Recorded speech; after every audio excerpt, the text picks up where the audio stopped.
Vangelo secondo Marco, capitolo 6. Gesù visita Nazaret. Gesù partette là e se ne tornò in altra volta rinda la patria sua, e tutti i discepoli suoi le jettano appresso. Che giorno erano sabato. Tra sette rinda alla sinagoga a cominciare a lezionare la gente là dentro, e parecchi rimanevano maravigliati e si dicevano l'uno con l'altro: ma da pigliate chi sa tutte queste cose? E che sapienza mai che essa che è stata data a essa? E tutti questi miracoli che sta facendo, che è in mano sua. Ma questo non è il figlio di Giuseppe, quello che fu Mastarasce. La mamma sua non si chiama Maria. Non è il frate Giacomo e Giuseppe, Giuda e Simone. E sorelle sua non stanno qua, rindo paese nostro. E parecchi e loro si scandalizzavano per essa.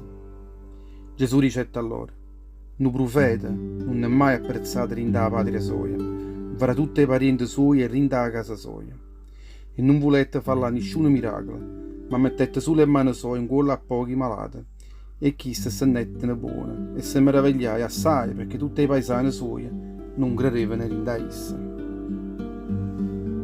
La missione reduce. Gesù lasciò la città di Nazaret e se ne jette a predicare per tutte le città e per tutti i paesi della Galilea.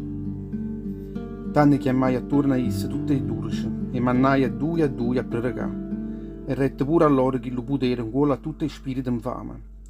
E diceva a loro: non portate nessuna altra cosa per viaggio, a fuori una peroccola, non portate né pane né forza e manca denaro in da forza vostra. Mettetevi sulle le sandali avvicino ai piedi e non vi portate manca una tua vestita per cagnare. E raccomandai a loro: quando trasite rinda una casa, rimanete là, sino a quando non venite a ride, rinda un'altra città. Se la gente nel paese non vi accoglierà e non vi vorrà stare a sentire, iate venna là, scutugliate pure tutta la porta che si è attaccata sotto i piedi vostri, perché questa sarà un'attestazione vostra contro loro. I discepoli partettero e si mettettero a predicare tutta la gente che aveva cagnato la vita a loro. Si mettettero a scacciare parecchi demoni, e ognevano i occhi parecchi malati e facevano sta buona. Erode e Gesù. In aquel tempo pure il re Erode aveva sentito parlare a Gesù, perché un uomo suo era diventato così grosso che stava in coppa a bocca tutta la gente. E parecchi dicevano: Giovanni Battista è risuscitato, e proprio per questo tiene chi lo potere di fare miracoli. Ad gente invece dicevano: chi sei un profeta Elia? Ad ancora: chi sei un profeta uno come i profeti del passato? Ma Erode, quando sentette parlare tutte queste cose, diceva: chi è quello Giovanni che battiava e io facette tagliare la capa, ma è risorto rinde i morti. O martirio di Giovanni Battista. Erode poco tempo prima aveva fatto arrestare Giovanni, l'aveva fatto buttare incatenato in un carcere per via Erodiate, che era la moglie del frate suo Filippo, che essa aveva sposato. Giovanni tanto diceva a Erode: non è lecito che tu mantieni in da casa tua la moglie frate. Proprio per questo fatto Erodiate era furioso contro Giovanni. Lo odiava tanto che voleva far uccidere, ma non teneva vacanza lo fa, perché il re Erode sapeva assai paura di Giovanni, sapendo che era un uomo giusto e santo, e ogni volta che lo senteva parlare, pure se rimaneva assai sconcertato, lo senteva con piacere. E venette per questo momento buono quando il re Erode volette fare una festa per la nascita sua, e mi dai a mangiare rindo al palazzo suo tutte le persone più grosse che stavano rindo al palazzo suo, tutte i comandanti suoi e persone più apprezzate della Galilea. Tra sette rinda la sala del festino, la figlia era stessa Erodiate, che si mettette a ballare annanzi al re, annanzi a tutte le invitate, e piacette assai a Erode e a tutte le invitate sue. E tanto il re ricetta a quella figliola: addimandami tutto quello che vuoi tu, e subito tu farai già ve. E la facette pure questo giuramento: tutto quello che mi addonerai, fosse pure a metà il regno mio, io mi atterraggio rinda in mano tua. Che la guagliona scette fuori rinda a quella camera e ricetta a mamma sua: che c'è domandando a zio re? Erodiate rispondette: a capo è Giovanni Battista. Che le tra sette corse rinda la sala si presentava innanzi a re e ricette: voglio che tu mi fai portare subito in coppa una guandiera a capo di Giovanni Battista. O re, quando sentette quelle parole, s'addolorai assai, ma proprio dopo il giuramento che avevo fatto innanzi a tutti chi l'imitati, non si potette tirare a rete e comandai che le fosse rata quella che aveva domandato. E subito mandai uno dei soldati in do carcere con comando che le venisse portata quella capa. Chi lo soldato scendette in do carcere, tagliai la capa a Giovanni, la mettendo in una guandiera e la consegnai in le mani che la figliola. E che le subito portai in le mani alla mamma sua.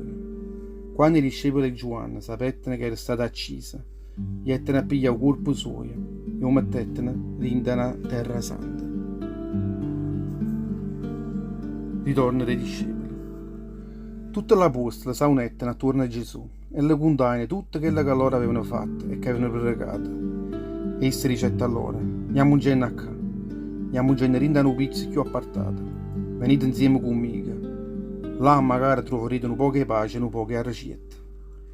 Perché era assai tutta quella folle gente che ieri veniva innanzi a essa, tanto che loro non tenevano manco più tempo di mangiare. E stesse tanne partettero per un pizzo sull'agna arrasata tutta la gente. La prima moltiplicazione dei pane. Parecchia gente e vedette partì e capette una suonata e rinda a tutte quelle città cominciarono a correre là a per e arrivarono prima e loro. Quando Gesù scendette rinda a quella varca vedette tutta quella folla. Avette pietà di loro perché parevano narmienti e pecore senza un pastore e si mettette a lezionare tutta quella gente in coppa a parecchie cose. E proprio perché se stava sciocurando, i discepoli suoi dicettero: Maestro, chi sto pizza è stramano e oramai si sta facendo notte. Perché non manna a casa tutta sta gente? A così potranno trovare una pizza per dinte e campagne dove si potranno pure accattare qualcosa di mangiare. Ma Gesù rispondette a loro dicendo: non è necessario, perché oggi sarete voi stessi che arrivate a mangiare tutta sta gente. Ma uno dei due ce le dicette: e a dopo dimmi accattare, o pane, perché tutta sta gente si potesse saziare. 200 denari non abbasterebbero per un morso di pane ognuno e loro. Ma voi, quante pezze di pane tenete? Iate a vedere, addimandai loro Gesù. Uno dei due ci dicette: 5 pezze di pane e 2 pescatelli. Portatelo qua innanzi a me, dicette a loro Gesù, e facete assettare in coppa a levere tutta questa gente a ceppa. E tutta la gente s'accuvava in terra e ceppa 150 per parte. Gesù pigliai chili 5 pezze di pane e chili 2 pescatelli, alzai l'occhio in cielo, benedicette, spezzai e consegnai rinde in mano dei discepoli suoi, perché portassero innanzi a tutta quella gente. La stessa cosa facette pure con quei 2 pesci. Tutta quella gente mangiai e si saziai, e i discepoli regnettene pure 12 sporte chili pezze di pane e chili pesci, che erano superchiate. Tutte quelle che avevano mangiato o pane rinde a chilo giorno erano quasi 5.000 uomini. Gesù cammina in coppa all'acqua.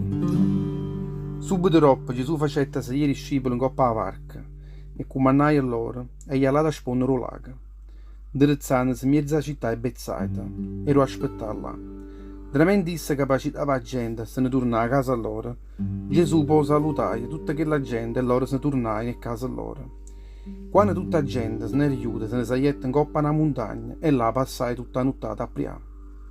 Quando scurai notte, la varca stava in mezzo al mare, essa invece era rimasta in terra.